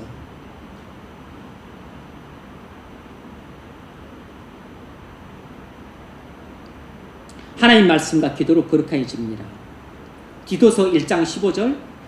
깨끗한 자들에게는 모든 것이 깨끗하나 더럽고 믿지 아니하는 자들에게는 아무것도 깨끗한 것이 없고 오직 그들의 마음과 양심이 더러운지라. 아멘. 깨끗한 자들에게는 모든 것이 깨끗하다 그랬습니다.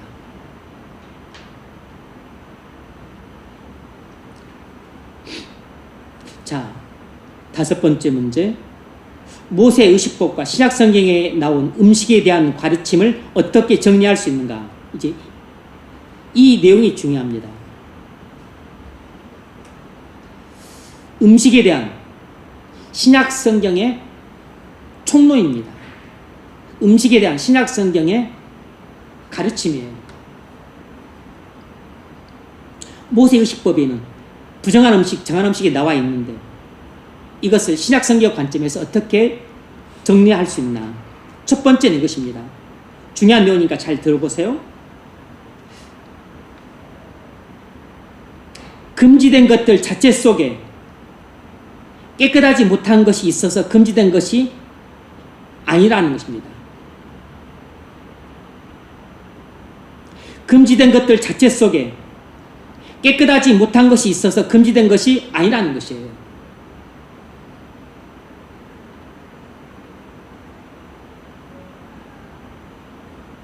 그러면 왜 어떤 음식을 먹지 말라고 금지했느냐? 그것은 하나님이 자기 뜻을 따라서 어떤 음식은 먹게 하고 어떤 음식은 먹지 말라고 금지하신 것일 뿐이에요. 특별히 그 짐승이 부정해서 부정한 짐승이라고 말했던 게 아닙니다. 의식법에서 잘 들어보십시오. 의식법에서 정한 것과 부정한 것의 구분은 하나님이 자신의 뜻에 따라서 정하신 것이에요. 정한 것과 부정한 것의 구분은 하나님이 전적으로 자기 뜻에 따라서 정하신 것입니다. 그런 구분을 하신 것은 자기 백성을 훈련시키고 다스리기 위한 목적이에요. 예컨대 돼지고기를 먹지 말라고 한 것은 돼지 자체가 부정한 짐승이어서가 아닙니다. 단지 하나님이 돼지를 먹지 못하게 해야겠다고 정하셨기 때문이에요. 이해가 되시죠? 유대인들뿐만 아니라 무슬림들도 돼지고기는 부정하다고 안 먹는데 원래 돼지가 부정한 짐승이어서 돼지고기를 먹지 말라고 하신 게 아니에요. 하나님이 하나님의 율법을 백성들에게 훈련시키기 위해서 어떤 짐승들을 부정한 짐승으로 정해서 이 짐승들은 먹지 말라고 하신 것입니다.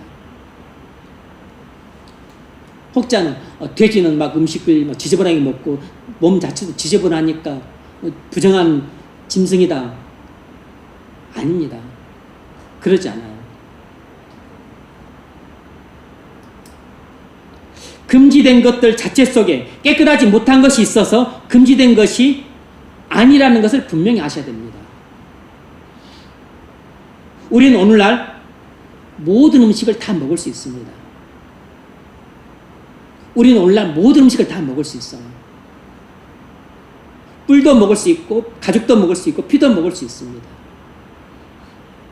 물론 그렇다고 해서 또 기생충들이 많이 있을 수 있는 뱀이나 그런 것들은 안 먹는 게 좋죠. 또 짐승의 피나 생간이나 그것들은 기생충의 위험들이 많기 때문에 그 자체가 부정해서가 아니라 위험하니까 먹지 말아야 될 음식은 먹지 않는 게 좋습니다. 두 번째로 그리스도인들은 모세 의식법에서 완전히 벗어났다는 것입니다. 그리스도인들은 모세 의식법에서 완전히 벗어났다는 것이에요.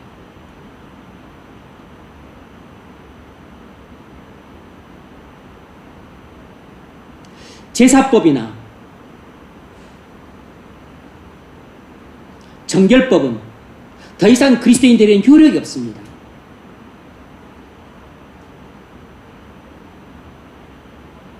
정결법은 그리스도인들에게 더 이상 효력이 없다고. 사도행전 5장 19절 이하가 그 점을 보여줍니다. 읽어보세요. 사도행전 15장 19절.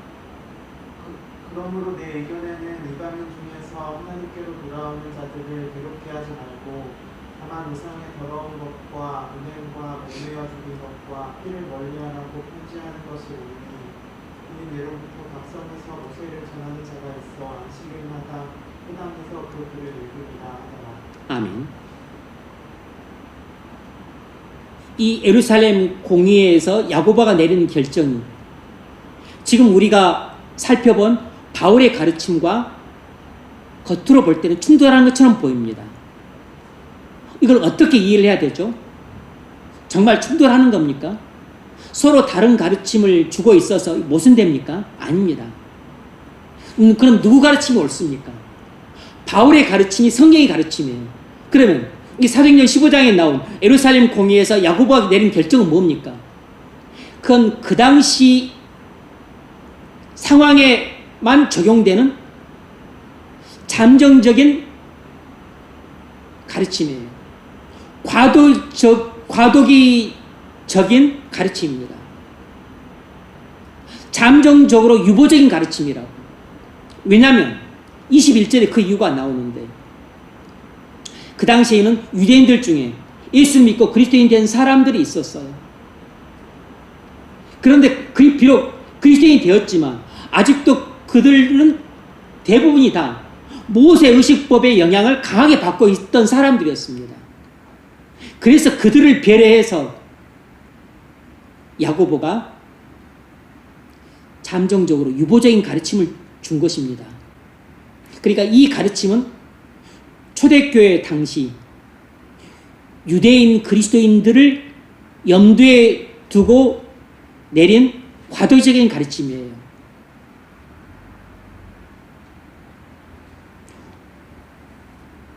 우상에게 바친 더러운 고기, 또 음행, 목매어 죽인 것, 피는 먹지 말라고 한 것입니다.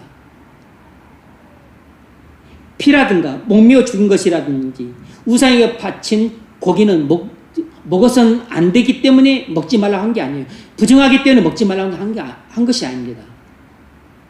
먹어도 되지만 아직까지 모세 의식법에 강한 영향을 받고 있던 유대인 그리스도인들이 시험에 들까 봐 그들을 배려해서 잠정적으로 유보적인 가르침을 준 것입니다. 무슨 말인지 이해가 되시죠?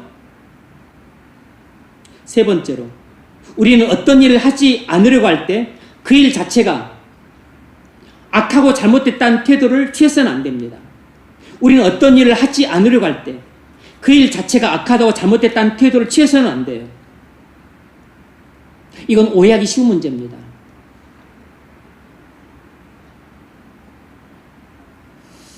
몸이나 성의 문제가 그렇습니다. 어떤 사람은 몸 자체를 악하다고 생각하는 사람이 있어요. 또 어떤 사람은 성을 악하다고 생각하는 사람이 있습니다. 둘 다 틀린 생각이에요. 하나님은 우리에게 몸도 주셨고 성도 주셨어요. 몸 자체가 악한 것이 아니고 성 자체가 악한 것이 아닙니다. 그 자체로 악한 것은 하나도 없어요. 영혼도 선하고 몸도 선한 것입니다. 술과 담배의 문제도 그렇다고 지금 마틴 로이드 존스 목사님은 예를 드셨어요. 우리가 그리스도인에서 술을 안 마신다고 해도 술 자체를 나쁘다고 말해서는 안 된다는 것입니다. 술 자체가 나쁘기 때문에 술을 마셔서는 안 된다고 말해서는 안 된다는 것이에요. 왜냐하면 성경에서는 포도주를 마시는 것을 좋다고 말하는 대목들도 있기 때문에, 또 포도주가 약으로 쓰기도 하기 때문에 시편 104편 15절을 보면 사람의 마음을 기쁘게 하는 포도주라는 구절이 나와요. 사람의 마음을 기쁘게 하는 포도주. 포도주는 사람의 마음을 기쁘게 합니다. 그러므로 포도주 자체를 나쁘다고 말을 해서는 안 돼요. 포도주 자체가 나쁘니까 포도주를 마셔서는 안 된다, 이런 논리를 펴면 안 된다고. 우리는 대부분 술을 마시지 않아요. 또 마시지 말라고 가르침을 받았고 그래야 된다 생각을 해요. 그렇다고 해서 술 자체를 나쁘다고 말을 해서는 안 되는 겁니다.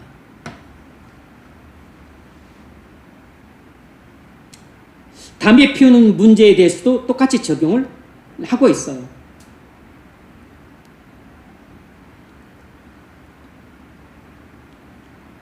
담배잎을 사람이 만든 게 아니죠. 하나님께서 만드신 것이에요. 피조물의 일부분입니다. 물론 그것을 말려서 연초로 만든 것은 사람이 가공해서 만든 것이지만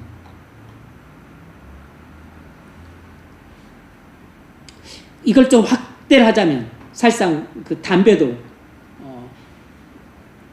지극히 약한 뭐 마약의 일종이라고 봐야 되는데 그렇게 보자면 대마초나 마리아나 이런 것들도 우리가 마약을 해서는 안 되죠.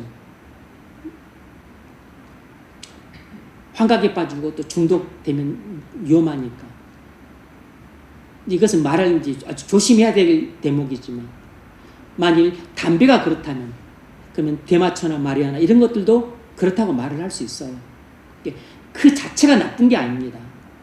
술도 그 자체가 나쁜 게 아니고 담배도 그 자체가 나쁜 게 아니고 그리고 대마초도 그 자체가 또 뭐죠? 양귀비 그건 하나님께서 만드신 꽃이고 식물이잖아요.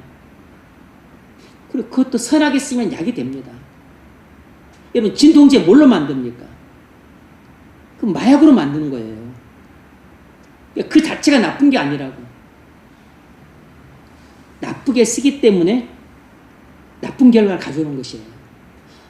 사람이 나쁜 의도를 가지고 나쁘게 쓰기 때문에 나쁜 결과를 가져오는 것입니다. 그 자체가 나쁜 게 아니라고.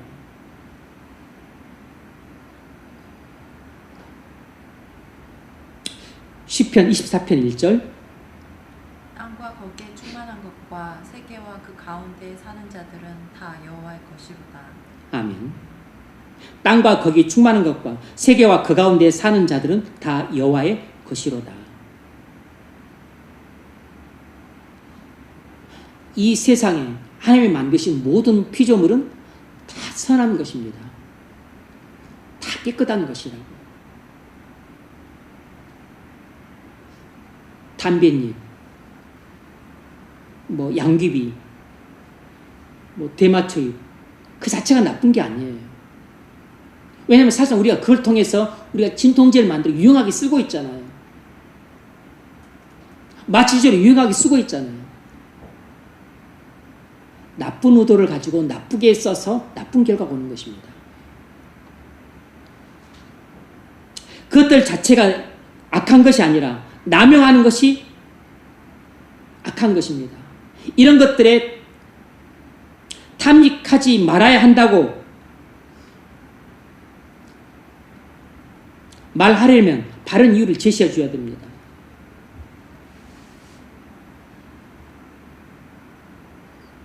성도, 알코올도, 술도, 담배도 남용하는 것이 잘못됐고 오용하는 것이 문제인 것입니다.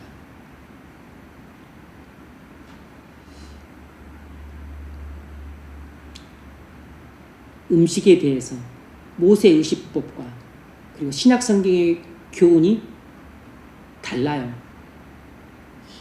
이런 것에 대해서 아직까지도 많은 사람들이 혼돈합니다.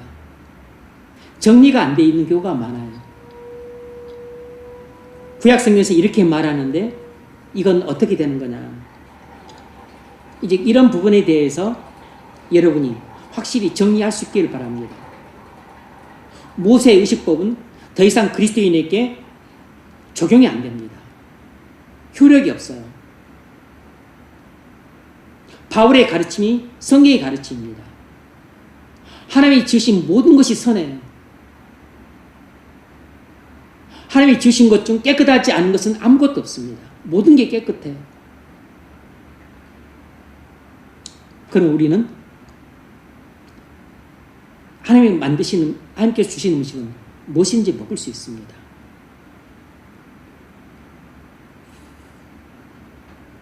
여러분은 어떤 문제에 대해서 자신의 의견을 어떻게 제시하죠?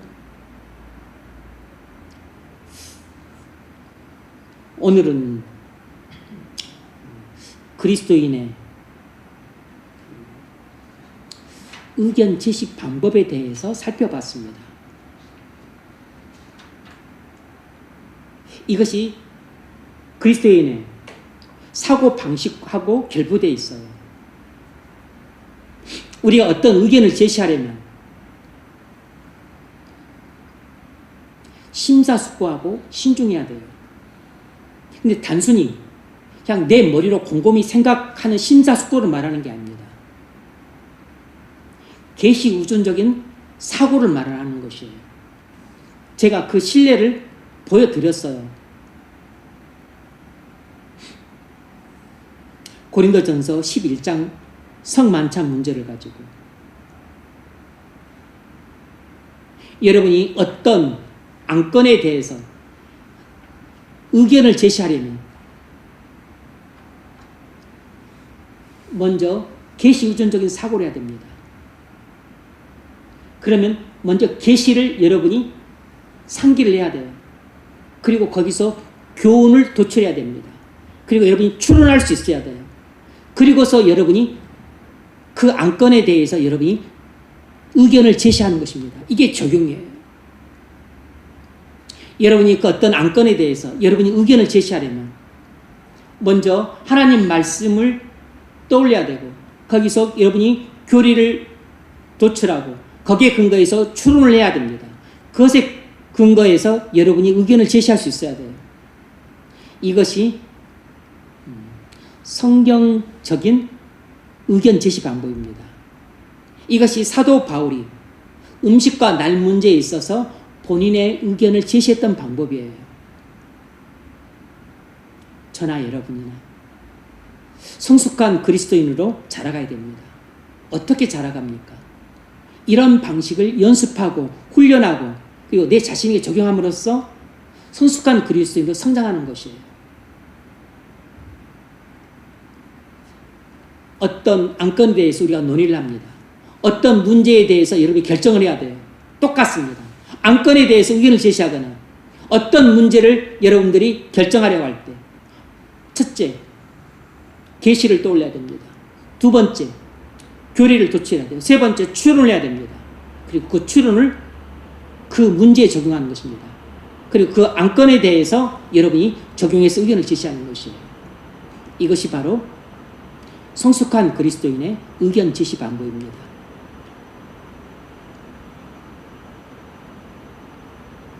하나님이 주신 모든 것은 선합니다. 우리는 모든 것을 먹을 수 있어요. 이것이 성경적인 음식과입니다. 오늘 말씀 여러분 신앙생활에 보탬이 될 수 있기를 주의 이름으로 축원합니다. 자비로우신 하나님,